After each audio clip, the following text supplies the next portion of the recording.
Alors, bonsoir à vous tous et bienvenue à la présentation des programmes de l'Unité 3 pour l'année 2021-2022. Je me présente, Jean-Pierre Jon, directeur à l'Unité 3 et aussi directeur à FMS et classe de consolidation. Afin de vous présenter le tout, je suis accompagné de Mme Amélie Boudreau, conseillère en orientation à l'Unité 3, de M. Simon Côté, responsable des programmes Arts, Sport, Études, de Mme Stéphanie Proulx, coordonnatrice du programme d'éducation intermédiaire, c'est-à-dire PEI, et de M. Gaétan Côté, conseiller en orientation à l'Unité 5, qui, lui, s'occupe de la logistique. Concernant vos questions, si vous avez des questions, vous avez un endroit à droite de votre écran où est-ce que vous pouvez poser vos questions et nous allons réserver une période à la fin de la présentation pour pouvoir y répondre. Alors, nous allons commencer maintenant. Donc, au niveau de la vue d'ensemble des parcours au régime pédagogique, vous voyez qu'on a une diversification de la formation du deuxième cycle du secondaire. On a au premier cycle, formation de base commune, et au deuxième cycle, formation de base diversifiée. Nous avons un parcours de formation axé sur l'emploi, où est-ce qu'on a une formation préparatoire au travail, et formation à un métier semi-spécialisé. Au niveau du parcours de formation générale, on a le parcours aussi de formation générale appliquée. Suite à ça, il y a la formation, ça conduit à la formation professionnelle, un DEP, ou formation collégiale, un DEC. Et finalement, ça nous amène à la formation universitaire, donc le diplôme de premier, deuxième ou troisième cycle à l'université. Les critères de passage. Les critères de passage du premier cycle au deuxième cycle du secondaire relèvent de la direction d'école de premier cycle, qui s'appuie sur les recommandations du personnel impliqué dans le cheminement scolaire de l'élève et sur les données scolaires des bulletins du premier cycle du secondaire.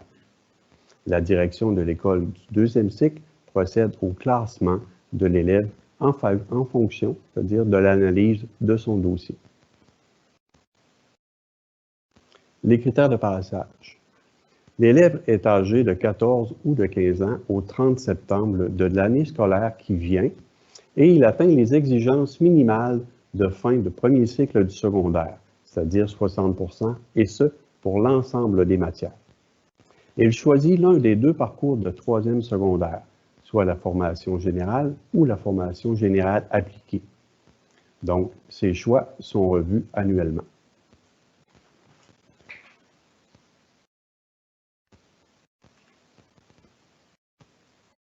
Bon.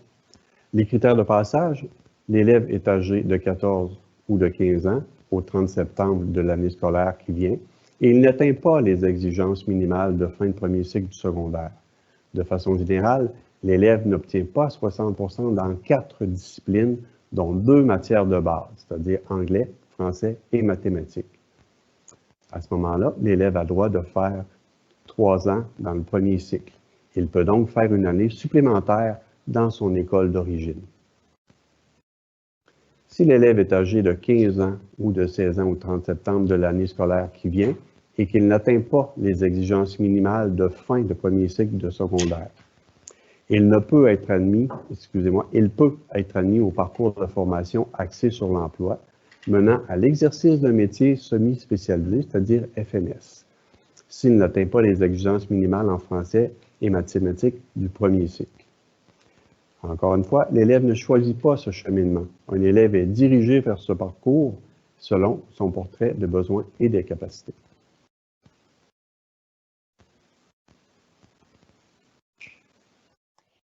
Donc, bonsoir. Moi, je vais vous parler des cheminements au choix de l'élève. Donc, les élèves vont avoir un peu plus tard, lorsque va venir le temps de faire les choix de cours, de choisir entre le parcours général et général appliqué. Donc, au niveau du tronc commun, donc peu importe le parcours qui sera choisi, les élèves vont avoir le français, anglais, mathématiques, histoire, arts et éducation physique. La distinction, c'est au niveau des parcours général. il s'agit des sciences. Il va avoir les sciences et technologies et un cours à option. Et il va avoir aussi le parcours général appliqué qui est au niveau des applications technologiques et scientifiques et le projet personnel d'orientation. Je vais expliquer un petit peu plus en détail à la prochaine diapo, mais c'est important de savoir qu'entre les deux parcours, dans le fond, ce choix-là va être à refaire à chaque année, donc c'est vraiment revu annuellement. Et au niveau des sciences, c'est sûr que ça donne l'accès au niveau des cours optionnels, au niveau des sciences enrichies de secondaire 5, et ça mène aussi au niveau du diplôme d'études secondaires, peu importe le parcours choisi. Au niveau du parcours général, c'est important de savoir que pour ce qui est des sciences, c'est pour les élèves qui aiment se pencher sur la théorie, donc dans le cadre du cours de sciences. Donc, c'est pour eux l'expérimentation, ce n'est pas une façon, c'est une façon plutôt d'observer ces découvertes et non la façon de comprendre la façon que les choses fonctionnent. Pour ce qui est du parcours de formation générale appliquée, ça s'adresse plutôt aux élèves qui ont besoin d'être dans l'action, dans leurs apprentissages. Et c'est justement dans le cours d'ATS et le cours de PPO, qui est le projet personnel d'orientation, donc qui va faire des démarches pour découvrir qu'est-ce qui pourrait les intéresser. Donc, au niveau du parcours général, ils vont pouvoir faire un choix d'options entre les arts plastiques, éducation physique et sportive, musique, guitare et informatique, dont des cours à 4 périodes. Par contre, pour le parcours de formation générale appliquée, c'est automatiquement le projet personnel d'orientation qui est à l'horaire, donc il n'y a pas de possibilité de prendre une autre option. Donc, M. Jonc va poursuivre pour vous présenter le programme de soutien à la réussite. Donc, le programme de soutien à la réussite, c'est un autre programme, c'est-à-dire dont l'objectif de ce programme est d'augmenter les chances des élèves de terminer leurs études secondaires sans accumuler de retard dans les matières qui sont obligatoires à l'obtention du DES. Des critères. Donc, élèves ayant terminé leur deuxième secondaire avec des résultats se situant autour de la note de passage 60% en français, en mathématiques ou en anglais. De présenter un comportement favorisant la réussite, d'avoir certaines difficultés dans les matières comme le français, l'anglais ou les mathématiques, et d'être référé par la direction de l'école de premier cycle. Au niveau des modalités, donc c'est un groupe fermé et qui est formé d'un maximum de 24 élèves. Les matières qui sont enseignées sont les mêmes que celles offertes à tout autre élève de troisième secondaire régulier, et la formule d'encadrement par tutorat personnalise l'accompagnement des élèves et distingue leur cheminement. Maintenant, je passe la parole à M. Côté pour les programmes artistiques et sportifs. Bonsoir. Donc, programme qu'on appelle communément le programme sport-études, concentration artistique et sportive, c'est le privilège de concilier les études et la pratique d'une activité. Évidemment, on fonctionne avec des partenaires. On a 39 disciplines disponibles au pôle Hubert, mais l'élève doit déjà pratiquer l'activité. Il y a 2 exceptions. On a un programme de faune-études, vraiment sur chasse, pêche, la flore et la faune. Et on a un programme d'entraînement en salle, mais je mets un gros astérix, c'est-à-dire que les chances sont quand même mêmes. C'est un programme qu'on se sert pour combler les places disponibles au programme. Donc, on va accepter avant toutes les autres demandes dans toutes les autres disciplines avant d'accepter quelqu'un d'entraînement en salle. Ce qui veut dire que si j'ai de l'intérêt juste pour ça, je peux faire une demande, mais je dois prendre mon plan B très au sérieux. On a 2 volets, on a le volet local et le volet régional.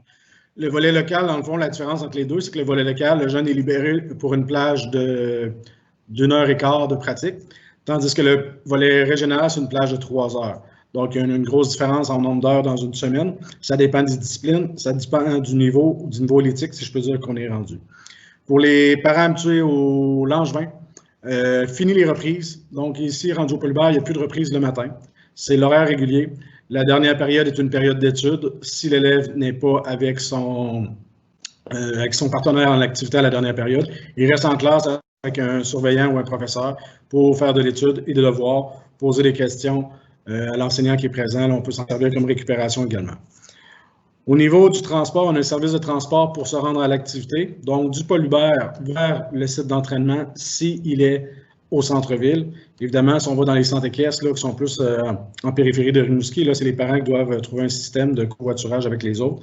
Mais sinon, on a un service de transport ici qui va reconduire votre enfant. Par contre, après l'activité, les parents sont responsables du transport, car certaines activités peuvent se terminer à 16 heures, d'autres à 17 heures, 18 heures, peu importe. Ça dépend vraiment de chaque activité. Le principe de transport est principe utilisateur-payeur. Donc, plus que le monde dans l'autobus, moins qu'elle coûte cher. En début d'année, vous complétez un sondage là, qui dit si vous voulez utiliser ce service ou pas. Pour les frais, il y a des frais d'environ de 50 à 60 $ de coordination au programme. Les frais d'autobus, si vous voulez le service. Et la grosse partie des frais est reliée à la pratique de l'activité. Donc, pour savoir comment ça coûte, bien, c'est vraiment avec le partenaire que vous allez vous informer. Les disciplines suivantes, l'art plastique, comédie musicale, harmonie, basketball et volleyball, c'est des disciplines offertes par l'école. Donc, toute question pour ces disciplines, vous devez communiquer avec moi afin que je puisse vous donner les renseignements dont vous avez besoin.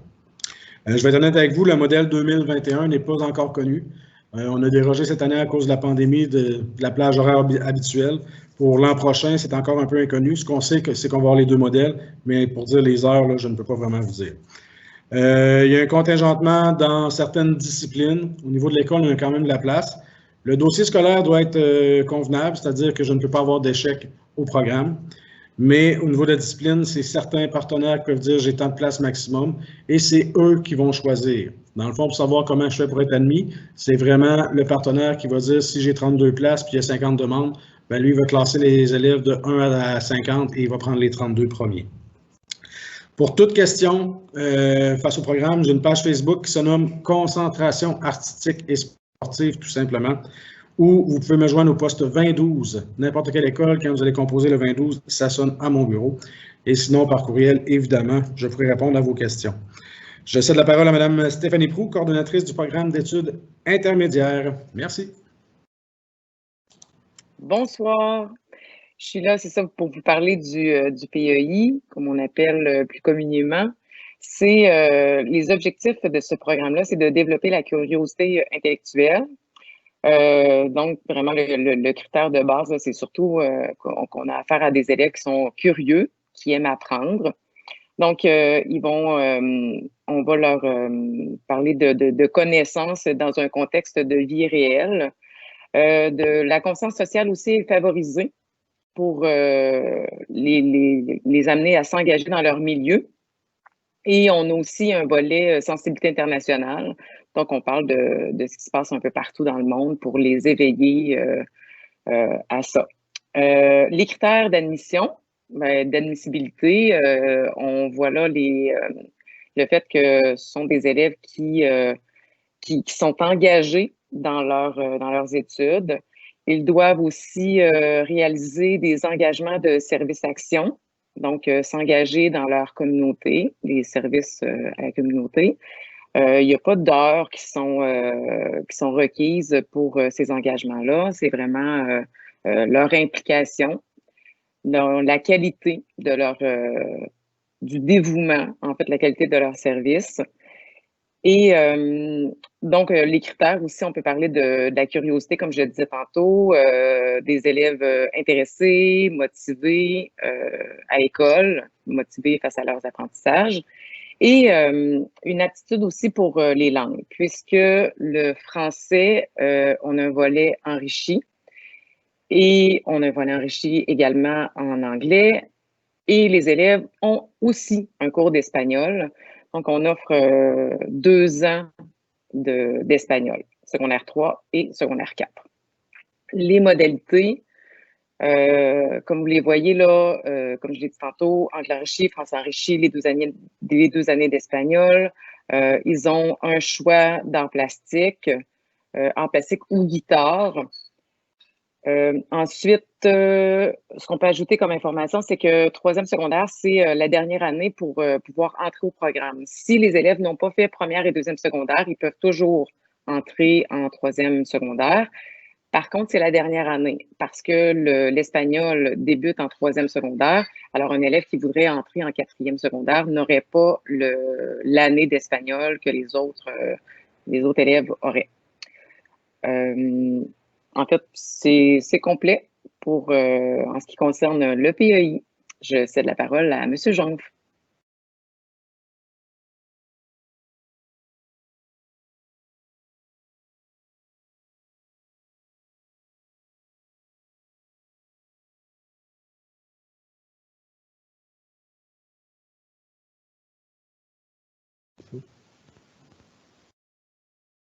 Donc, ça va?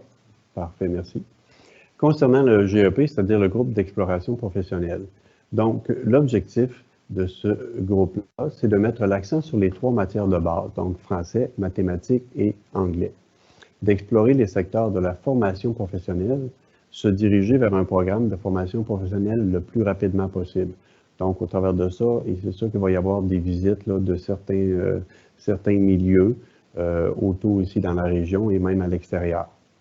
Les critères, donc être âgé d'au moins 15 ans au 30 septembre, être en réussite de 2 des 3 matières de base du 2e secondaire, soit en français, en anglais ou en mathématiques, d'être motivé et d'avoir de l'intérêt pour la formation professionnelle et l'étude du dossier et possibilité d'entrevue. Le profil de sortie maintenant permettra à l'élève d'accéder à la formation professionnelle, mais ne vise pas l'obtention du diplôme d'études secondaires au secteur des jeunes. À noter qu'un groupe de ce type sera formé si le nombre d'élèves ayant ces caractéristiques le justifie. Par exemple, cette année, il n'y avait pas suffisamment d'inscriptions, donc on a dû le retirer du programme. Maintenant, je retourne la parole à Mme Amélie.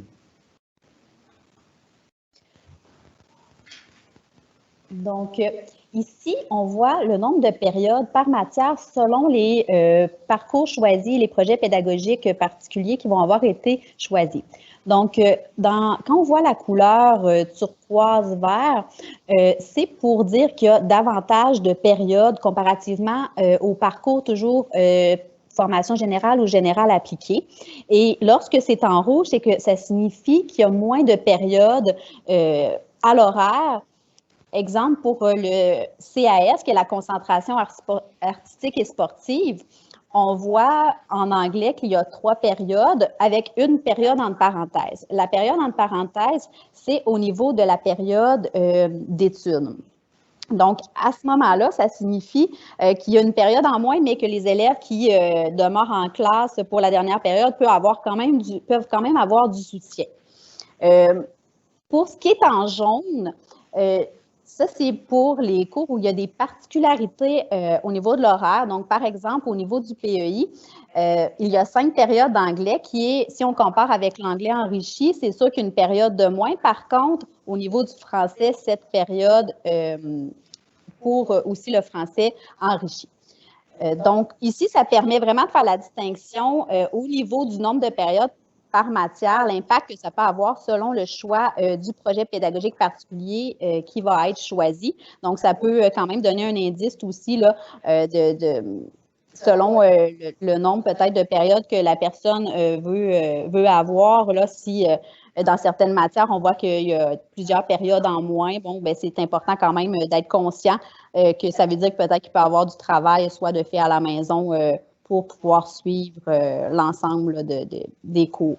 Donc, je vais maintenant céder la parole à M. Jonve pour qu'il puisse expliquer la séquence des opérations, donc qu'est-ce qui s'en vient dans les prochains mois. Donc, c'est ça. Comment ça se passe? Comment ça va se passer à partir de maintenant? Donc, on a au niveau de l'information aux parents, sous la responsabilité des centres de services scolaires et des écoles, diffusion d'informations concernant le projet pédagogique particulier et volets, donc novembre et décembre. Donc, c'est ce qu'on est en train de faire présentement.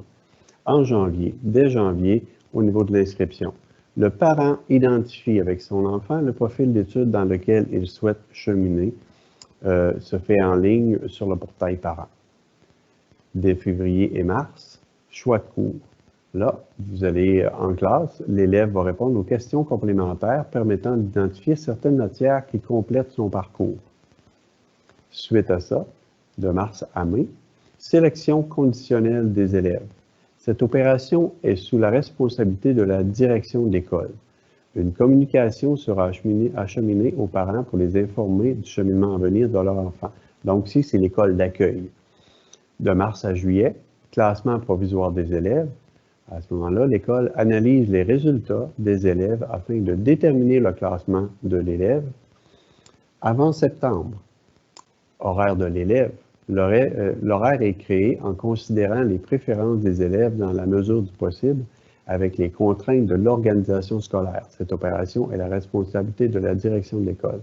Vous savez que cette année, on a eu nous ici au Polybert, donc des changements d'horaire dus au contexte de COVID. Donc, c'est ça, il y a eu quelques modifications. Il a fallu changer des choses au programme. En septembre, donc, l'année scolaire, l'engagement de l'élève soutenu par ses parents dans diverses matières à son horaire. Et là, donc, c'est ce qui se poursuit là, pour ensuite le processus là, pour l'année suivante. Là, on revient là, de novembre et décembre. Nous allons maintenant procéder à la période de questions, donc selon les questions que vous aurez écrites dans la case réservée à cet effet.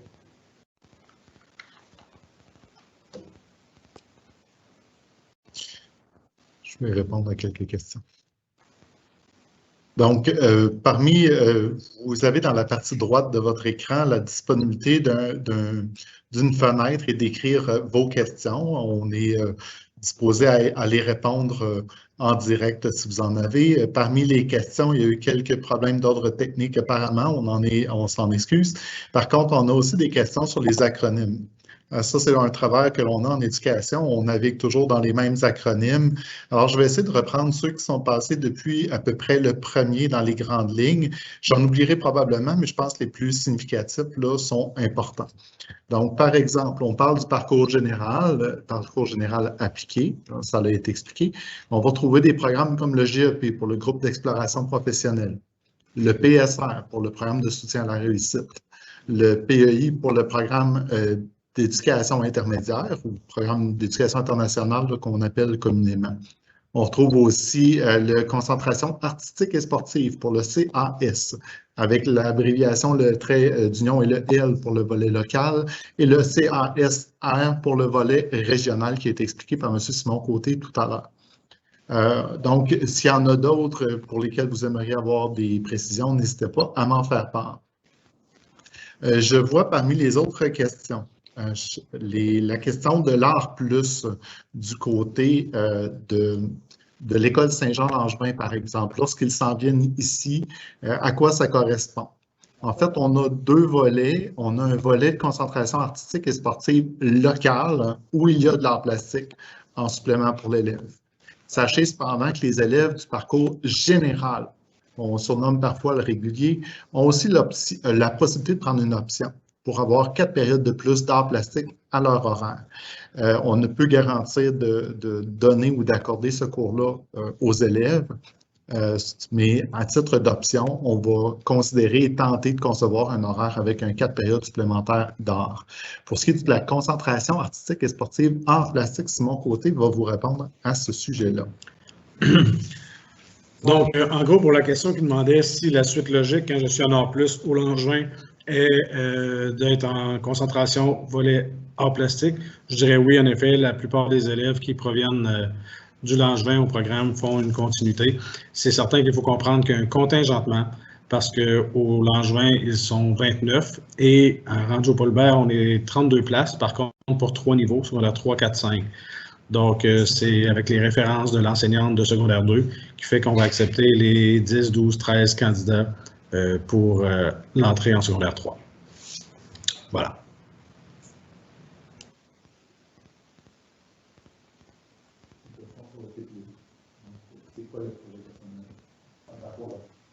Donc, on a la question justement au niveau du projet personnel d'orientation. Donc, c'est un cours pour faire de l'exploration des différents domaines qui existent au niveau du marché du travail. Donc, c'est pour aider les élèves à faire des choix. Donc, ils vont faire des démarches individuelles sur les domaines d'intérêt. Et dans le fond, l'objectif n'est pas nécessairement de trouver tout de suite qu'est-ce qu'ils souhaitent faire, mais c'est sûr que ça leur permet de faire déjà une exploration pour en venir justement à faire des choix peut-être pour les années à venir aussi, parce qu'il va y avoir des choix en secondaire 4 aussi à faire et en secondaire 5. Donc, projet personnel d'orientation permet justement d'en apprendre un peu plus au niveau de la connaissance de soi, connaissance du monde scolaire et connaissance du monde du travail.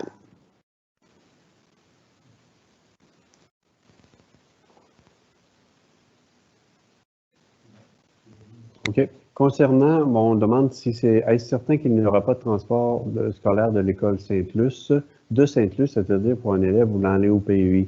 D'office, je vous dirais qu'il n'y a pas de transport. Donc, on n'a pas cette possibilité-là.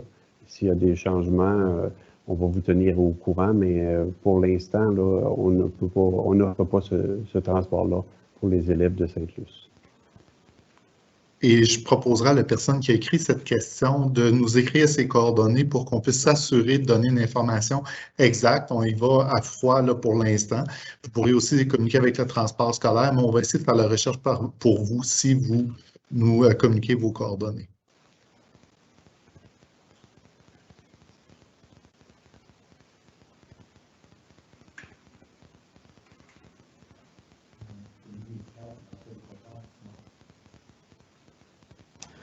Donc, pour la comédie musicale, c'est dans la concentration artistique et sportive volet local. Et pour répondre à une autre question, bien, une question qui se demande encore, là, quel est le parcours pour un élève qui arrive du programme d'art plastique? C'est comme je disais tantôt, la suite logique, c'est le programme, la concentration en art plastique. Donc, volet local, art plastique.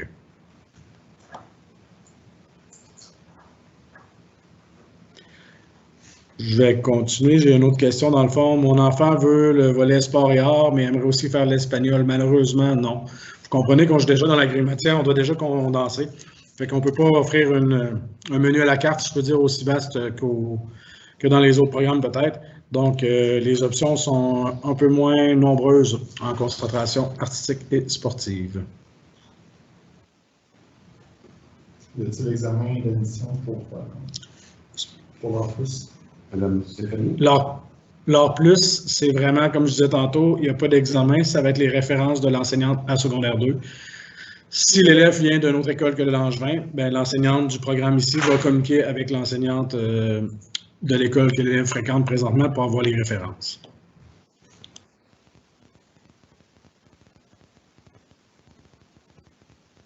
Pour la Voulez-vous question. que je réponde à la question? Oui, pour le PEI.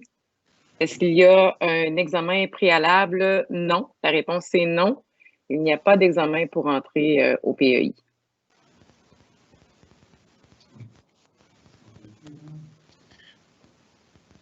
Je vais répondre. Pour ce qui est de la question concernant les inscriptions officielles, les dates officielles, elles vous parviendront en janvier. Le tout se déroule via le portail Mosaïque Parents, donc autour de la mi-janvier environ. Je n'ai pas les dates exactes avec moi, mais autour du milieu du mois de janvier, vous devrez procéder à l'inscription de votre enfant et c'est à ce moment que vous devrez indiquer dans quel parcours vous souhaitez qu'il poursuive, que ce soit la concentration artistique sportive locale, régionale, le PEI, le parcours général appliqué. Donc, tous ces parcours-là font l'objet d'une inscription par les parents en janvier. La deuxième phase concerne les élèves, vient plus tard, vers la mi-février, une fois que l'inscription est complétée, et elle se fait en complément, donc les choix de cours optionnels à l'horaire, puis aussi les choix d'art, par exemple, parce que tout élève va faire une formation en art au deuxième cycle secondaire. Voilà. Il va y avoir aussi des publications là, sur le site de la commission du Centre de services scolaires et aussi sur celui de l'école Paul Hubert pour les inscriptions. Donc, nous mettrons fin à la diffusion aux réponses en direct pour l'instant. Par contre, nous restons connectés pour pouvoir répondre par écrit aux questions que vous pourriez avoir sur une base individuelle. Merci d'avoir participé. Un mot de la fin, Jean-Pierre? Oui. Donc, pour terminer, je tiens à vous remercier de votre présence à cette soirée d'information. Nous souhaitons de belles réussites à vos jeunes et nous serons heureux de les accueillir à l'unité 3 à l'école Paul Hubert pour l'année scolaire 2020-2021. Merci à l'équipe qui nous a accompagnés ce soir, Mme Boudreau, M. Côté, Mme Proulx et ainsi que M. Côté. Et à vous, chers parents de nos futurs élèves, je vous souhaite une belle fin de soirée et au plaisir de vous voir.